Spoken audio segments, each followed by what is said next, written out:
So yeah, let me tell y'all about nurse recruiter retaliation.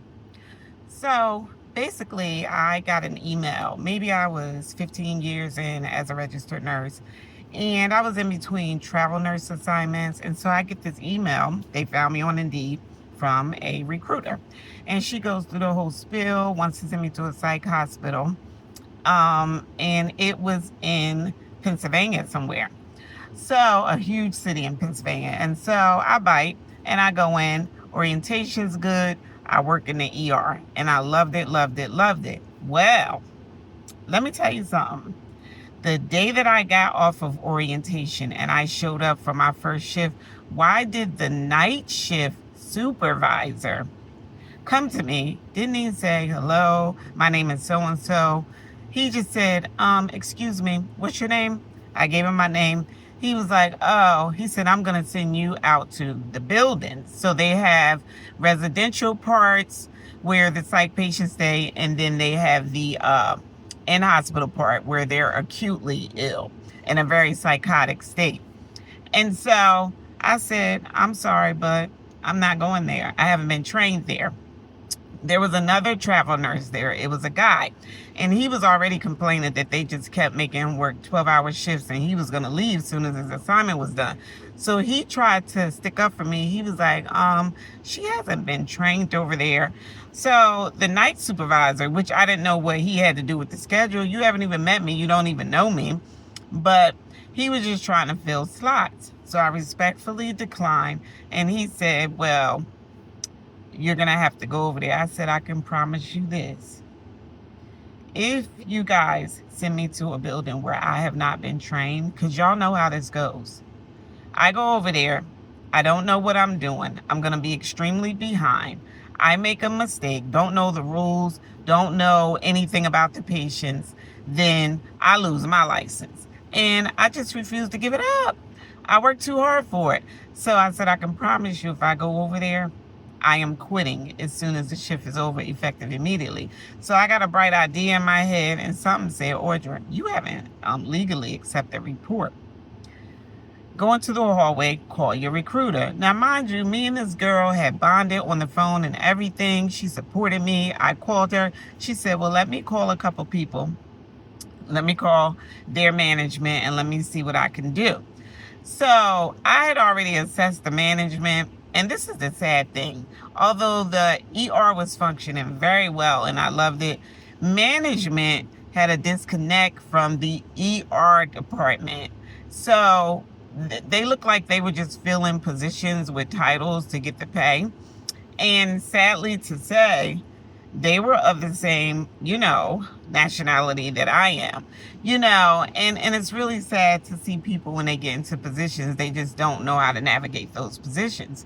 So long story short, next thing I know, I'm sitting in the hallway and here comes a nurse manager and she's like, could you please go to the other building? I said, absolutely not. I said, sis, you know how this goes. I said, I'm not going to be able to do it. And so she was like, okay. So I just decided to leave, go to the mall, and, kind of treat myself because I worked really hard to go through all the onboarding and then for that to collapse. I was really upset. It was a really good pay too. So went to the mall, and so I decided to reach out to the recruiter to get a follow-up. Like, what are we doing? This was not what we agreed upon. I'm not supposed to be abruptly assigned to other units that I'm not trained on. Do you know she ghosted me? I continued to email her. She ghosted me. So I sent her that final email, and it went like this. I said, due to the fact that you have not responded to any of my emails, and much to my surprise, because it is of the highest level of unprofessionalism, I said I will not be accepting or moving forward with any other assignments. She just ghosted me. That is also another way to describe constructive termination. So when you don't go in and put yourself at risk, And it's always a disclaimer for me. I'm not an attorney. I'm not an employment lawyer. I'm just sharing my personal experience as a registered nurse of 20 years. But I've noticed something over the years about facility after facility after facility. If you don't go in and just keep blinders on, if you speak up for yourself, if you try to refer to the policy, if they're not following it, if you don't just jeopardize your license all the time and put yourself in unsafe conditions, they will constructively just take you off the schedule. So let's talk about the other recruiter. So then I decided to do a job in the state of New Jersey, as I was multi-state licensed at that time, so I could maneuver through states with my license. And so another recruiter calls me. We're bonding on the phone. He's of a different ethnic background than me. And so he sends me to like Central Jersey to do school nursing. Some of it goes very well.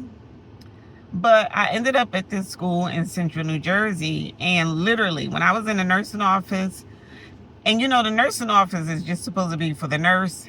You get a call from the teacher, I'm sending a student down. Student comes down, you assess, you provide care. You have to write your notes. Those are our legal documents that show that I provided the care. And it also helps with reimbursement and insurance. That's my job. Why do I just see kids just busting in the office, going into my bathroom? So I started asking some of the teachers' aides. I was like, is there a reason why they're not going to the hall bathroom? She's like, oh, a lot of the kids just like to stop here. I was like, do y'all have bathrooms anywhere else? She was like, yeah, we have one in every classroom. So that was a huge interruption. Then I got an 11-year-old girl who had a heart rate of 160. And why, when I came out the bathroom from lunch, was she sweating profusely? She was basically hyperventilating. And when I assessed her, she was like, I don't know what happened. You know, all of a sudden I just started to feel really anxious. So when I assessed her, why was the teacher intervening? Like she was literally leading her and assessing her, stepping out of scope. Like, you're a teacher, stay in your lane. So she was like, and you were at the gym, right? And the little girl was like, yeah. She was like, and then you were just playing, right? And she was like, yeah. And she was like, and then your heart rate started going up. Yeah. And this happens all the time. I said, excuse me. I said, I'm sorry, but I can't remember your name from when we met this morning. I said, but I am the licensed registered nurse taking care of these students and assigned to this school today. I said, my assessment is I'm sending her out. I sent her out. When the EMEs came, I was writing my legal nurse note, and I just happened to say, what was the heart rate? They said 160. So they confirmed everything. The hospital confirmed it. It ended up resulting in the little girl being out of school for a couple of days. Once I did the final assessment of the paperwork, the pediatrician had her on 2 ADHD meds, which I don't understand why, but part of my job was to have the doctor clarify, do you want her to stay on both? If you do, I need the order. If not, are you going to take her off of one? That was my soft way of suggesting, like, take her off of one. So I called the family and I let them know when she comes back to school, in order for her to get any more medication from me, she needs to have a order clarifying. Came back, Dr. DC wanted those orders. That's my job. So every day, like, it was just like a revolving door, like a little triage, you know, and I never could really finish my notes. So I had a conversation with the principal. And much to my surprise, I was very surprised that she was a principal at that school for certain reasons that I could not really express on here. You guys know where I'm going with this. You know, it was a very prominent area of New Jersey. And so, long story short, she was like, oh, yeah. You could designate times, put a sign on the door where you could finish your notes, because they started to question, why am I leaving late? I'm like, when you see students back to back, sometimes you don't finish your note, you need to leave late. She agreed. Why? Because everybody else in the building was of a different ethnic background. Why were the teachers basically trying to bust in the office, dictate who I saw, when I saw them. One teacher asked me, can I just go in the cabinet and get him some meds? Like, he's coughing. He's usually like this. I was like, I'm sorry, do you need anything? Like, you're stepping out of scope. I didn't understand where all these scope deviations came from. You know what I'm saying? And so when it came to Friday, the principal was supposed to sign off for my time card, and she had already signed off for week 1. Why, when I got in her office, did she look at me and she said, mm-mm. She started to sign the paper. She said, I'm sorry, I'm not going to be able to sign this. I was like, I'm sorry, what? She was like, I'm not going to be able to sign this. Now, in schools, they're vested, if they stay so many years, they get these pensions, these retirement plans, whatever. But if you look at my video on Know This Before You Do School Nursing, you'll understand that faculty pushes back against the nurse. You're basically viewed as a service provider instead of a licensed medical professional. So she wouldn't sign, and I said, okay, thank you. Went to the call, called the recruiter, expressed everything to him. He got hostile with me. After a 3-year relationship, he used to send me emails every day.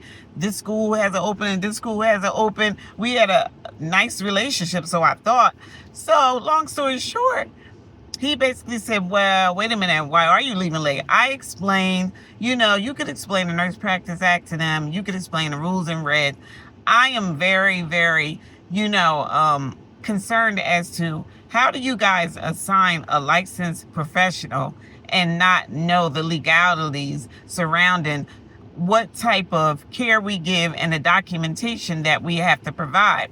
So he was like, I said, listen, I'm not sure if I'm going to be able to come back. Here he is. He's begging, well, could you just go back tomorrow until I find somebody else? So I clearly could see he only was concerned about one thing.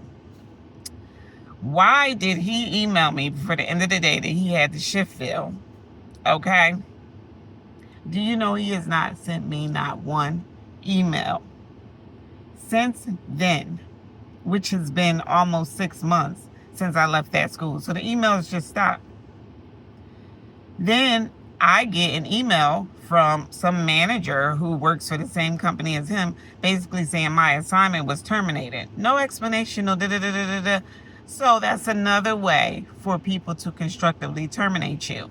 So basically out here in this nursing world, a lot of nurses don't really have rights. As y'all can see, we don't have a union, and you could get stuck into pickles like this. I just think it's strange that we only have a working relationship if I put my license on the line. I'll put the video for the school nursing in the link. Have a good day, you guys.